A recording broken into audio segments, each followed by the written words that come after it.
This is China. Here are glistening cosmopolitan cities. Great ports teeming with traffic. New apartment houses. Slick cafes. Factories to make everything a country needs. Here, too, are modern schools. Hospitals. And laboratories. This is China, but it's no longer Chinese. For 7 years, it's been part of the Japanese Empire. This, too, is China. This is free China, where the fight against the Japs continues. Little has changed here since long before Columbus discovered America. These rice paddies have been irrigated this way for centuries.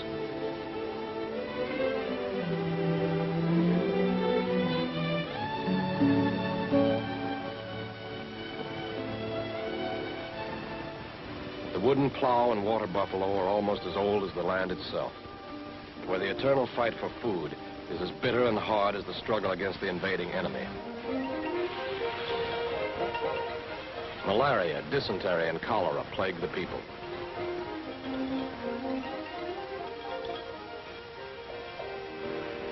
Into this primitive country, Americans came to fight with the most modern of weapons, air power. This is where General Chennault and the Flying Tigers of the 14th Air Force have forged one of the most amazing links in the chain of American air power that now stretches around the world and is strangling the Japanese Empire. The 14th fights a long way from America. To understand its achievements, you must consider its peculiar problems. Everything you see here, every piece of machinery, every American soldier, every drop of gasoline, and every bullet and bomb has been flown into China. Everything the 14th uses, from paper clips to blockbusters, comes from America over a supply line that's unbelievably difficult and complicated. To make it simple, we'll start from the docks of Calcutta and ignore the 10,000-mile convoy trip it takes to get there. Calcutta is the second city of the British Empire, a seaport whose docks should easily accommodate our shipping. From Calcutta, supplies travel 600 miles north to air bases in Assam. Here are acres of jeeps stored in a Calcutta park, all destined for China. Destined doesn't mean arrived. Warehouse facilities are jammed and the overflow lies in the open, exposed to burning sun in the dry season, drenched in torrential rains during the monsoon. All these vehicles and equipment await shipment north. But there's no single road to Assam. You use ox cart, truck, river barge, railroad, and air transport, and in no set system. What moves by rail today may be reduced to river barge tomorrow. These barges on the Brahmaputra River take 40 days for a single journey. The Assam-Calcutta Railroad was not built for heavy traffic. In peacetime, it hauled the tea crop to the docks and carried planters' supplies back to Assam. Now it carries heavy supplies for British, Chinese, and American armies in Burma, in addition to materiel for the 14th in China. China waits for this equipment, but the equipment waits for freight cars, and waits, and waits. Ammunition rusts, and rubber hose rots while the 14th Air Force patches and waits.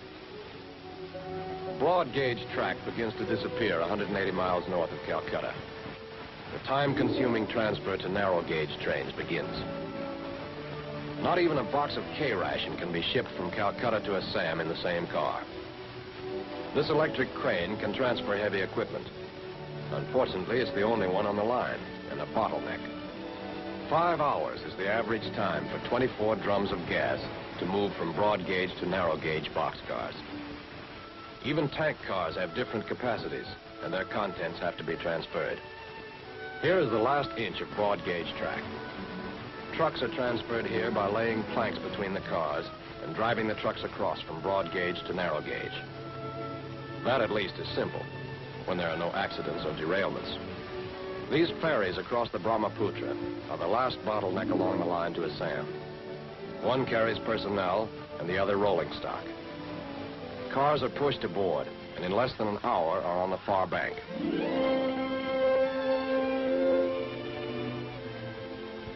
They unload again and are off to Chabua, 300 miles away. 26 hours by the fastest passenger train, and days by freight, if all goes well. At Chabua, things begin to pick up.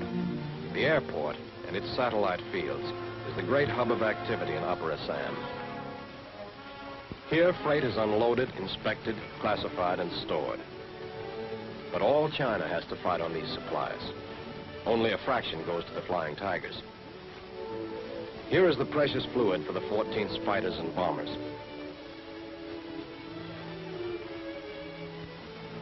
Here are the 300, 500, and 1,000-pounders that the Flying Tigers will deliver to the Japs.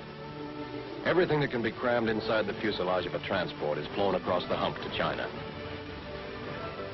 Even a primary trainer. The hump.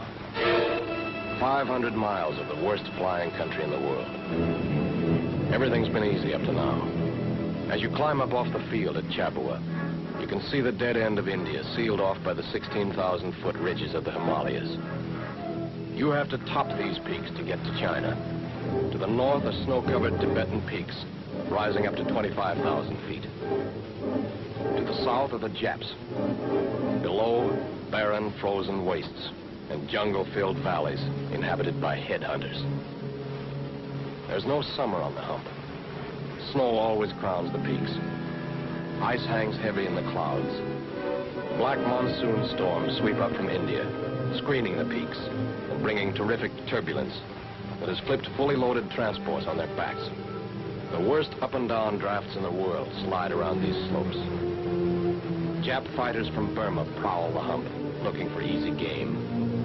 There is heavy toll on freight for the 14th. Casualties among transport groups flying the hump are higher than many bomb groups sustained in combat.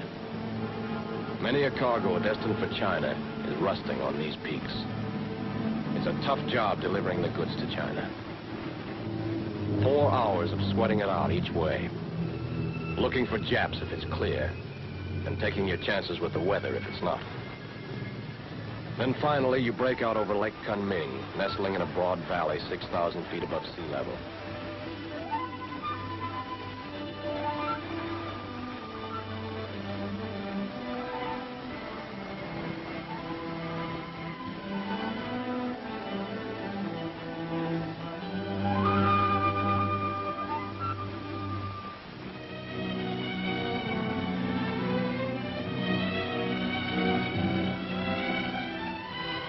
You let down into the gateway to free China, the home of the 14th, and the back door to Tokyo. This is the end of the line for the hump pilot. He goes back to India for another load, and the 14th takes over. Kunming was the first base of the 14th. One of the first jobs of its pilots was to defend their airfields and keep the hump route open. Here are some of the men who did that job. They are the original Flying Tigers of the American Volunteer Group. Former Army, Navy, and Marine pilots who came to China as civilians on a strictly business deal. $500 a month salary and a $500 bonus for every Jap plane destroyed. In the 5 months after Pearl Harbor, they got 300 Jap planes and lost only 12 of their own pilots. From these original Flying Tigers, the newly organized 14th Air Force got planes, pilots, insignia, a commander, and a great tradition. The planes were battered P-40s with 30 caliber machine guns. Museum pieces on any other front, but all they could get in China. But the pilots were battle-wise veterans who now joined the Air Force as majors.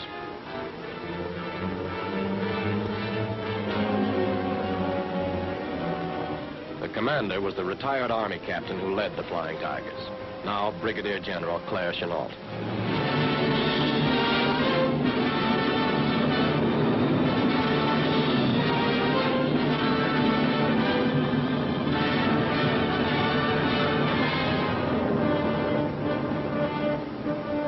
With this motley array of men and planes, he faced a ring of Japanese air bases from Upper Burma to Indochina, prepared to keep the aerial supply line over the hump open. Small wonder the Japs thought they could blast these Americans out of China. The stakes were high when they tried. If they knocked out the Air Force, they could close the hump. Without the hump, China would be cut off from the Allies and virtually out of the war. Again and again, the Japs sent big formations of fighters and bombers against the American air bases around Kunming.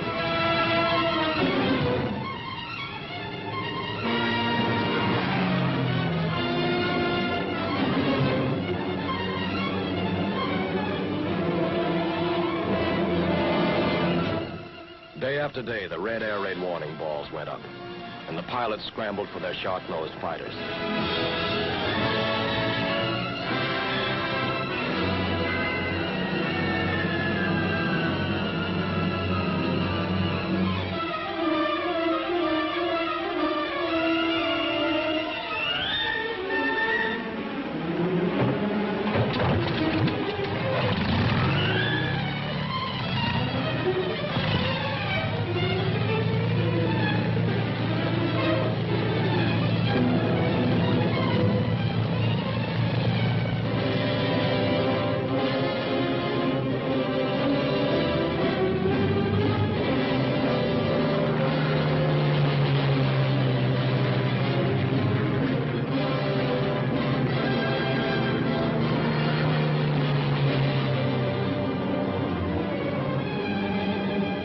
Jap bombers bored in.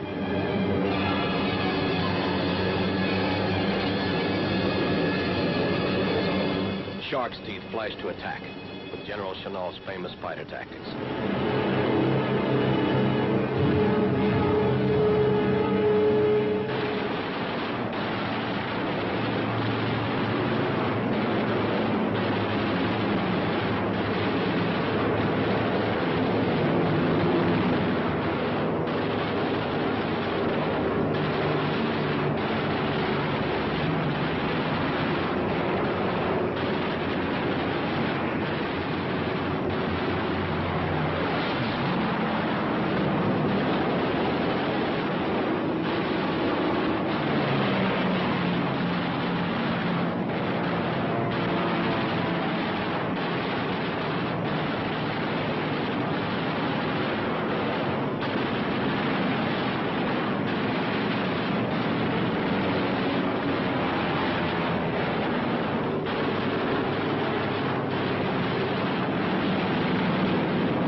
But enemy losses were so heavy that the Japs were forced to give up their attacks.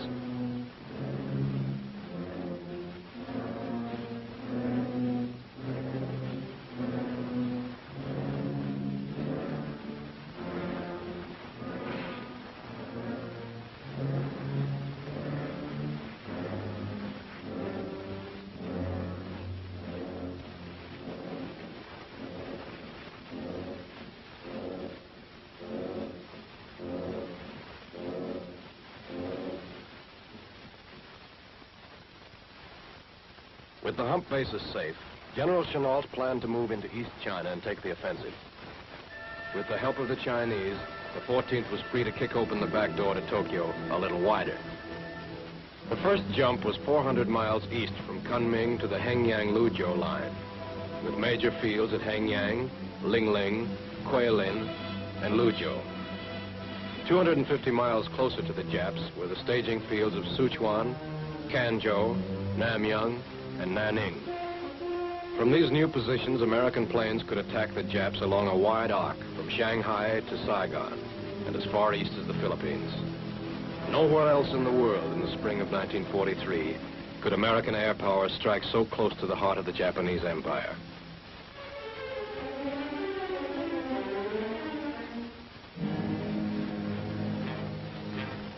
You are seeing a miracle. In less than 3 months, these people built a chain of airfields that could handle the biggest American bombers. They built them on the land that formerly raised their food. They built them by hand. Their pay was 20 cents and a bowl of rice a day, and the Japs the American planes would kill. As many as 90,000 people worked on a single field. From 8-year-old children to 80-year-old patriarchs. And women worked as hard as men. Each field posed a different problem.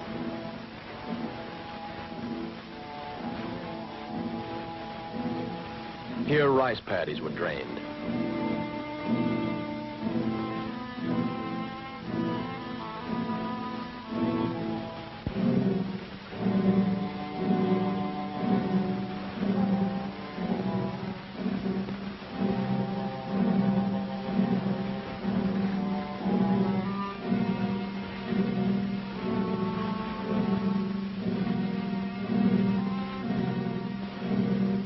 There, a river diverted from its course.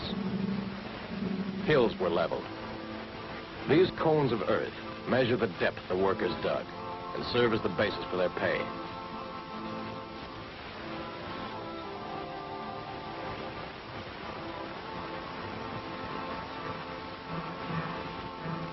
These rocks were carried from a riverbed 2 miles away.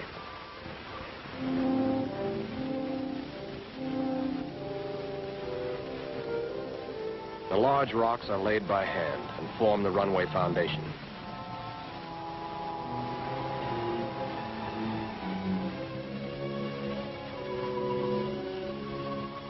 Mortar of mud and water, called slurry, is mixed and poured over the foundation as binder.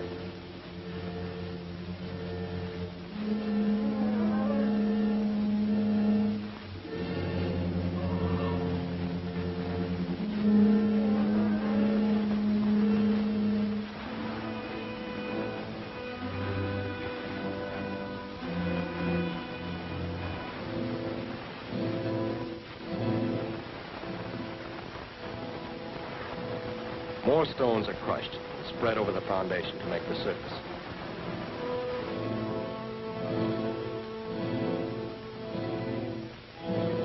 More slurry is poured, and the stones are covered with sand.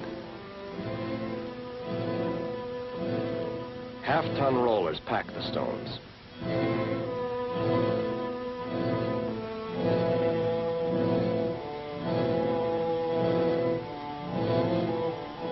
Add a ring of revetments, and you have an airfield ready for action.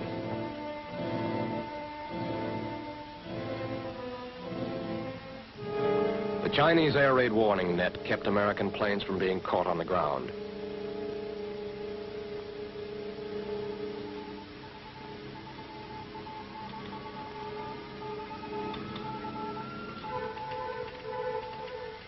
Chinese spotters, farmers, soldiers, magistrates, covered all territory between our bases and the Japs. They flashed word of enemy air movements by telephone and radio.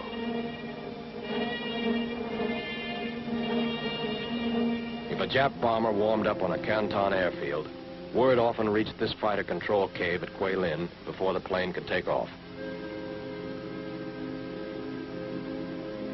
The net also guided lost planes, and Chinese guerrillas saved many American pilots and crews who had to bail out behind the Jap lines.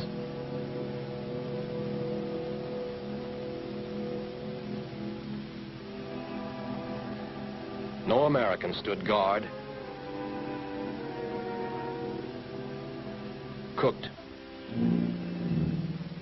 or carried.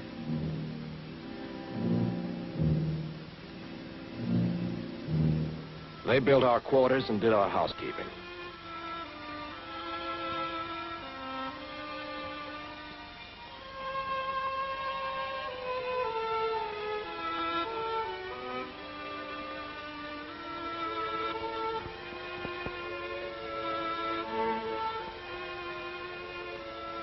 Many Chinese with technical training joined the ground crews and helped keep American planes and equipment working. New American planes reinforced the battered P-40s and the dozen B-25s that were the bomber command. Long-range B-24s, cannon-carrying B-25s, and some P-51s. The American squadrons were joined by pilots and crews of the Chinese-American wing. These Chinese airmen had been trained in America and now returned to their own country, ready for revenge. But the 14th was still the smallest American Air Force and lived on a starvation diet of supplies. It took almost all the increasing hump tonnage to keep the new planes supplied with gas, bombs, and bullets. B-24s supplied themselves, flying 4 supply missions across the hump for every combat mission they flew against the Japs. This plane would be junked in any other theater. In China, it is patched with parts from other wrecks and sent back to fight again.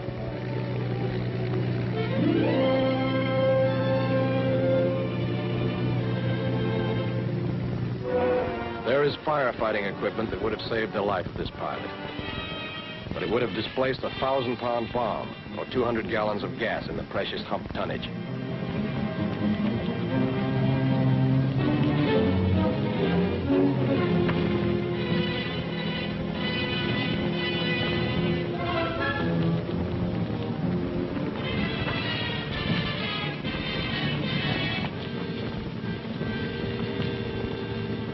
These are the grim choices the 14th has to make.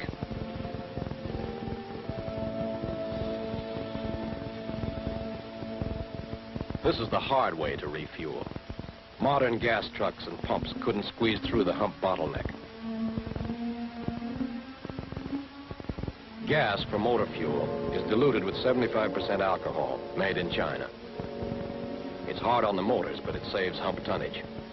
All this gas meant scores of dangerous hump trips and took weeks to accumulate.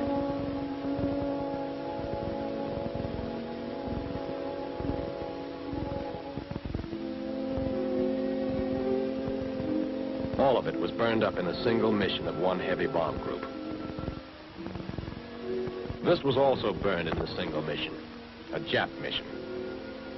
15,000 gallons of gas and oil went up in this blaze when Jap night raiders hit a supply train at Luzhou. Probably the best way to explain the shoestring on which the 14th operates is to realize that everything delivered to it over the hump during the first 6 months of 1944 could have been carried in 5 Liberty ships. New supply problems were created by the move to East China. High-priority cargo still moved by air.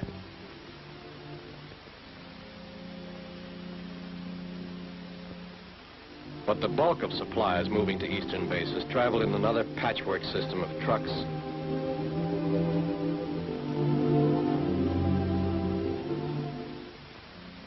a rheumatic railroad,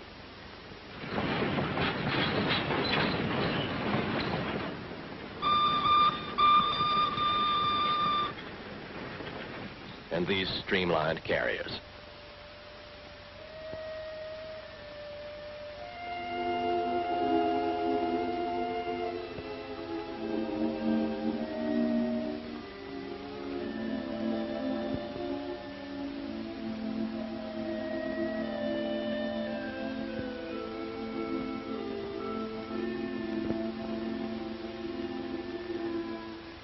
Even Christmas came late to East China. It was March when these Christmas packages from America and Santa Claus reached Guilin.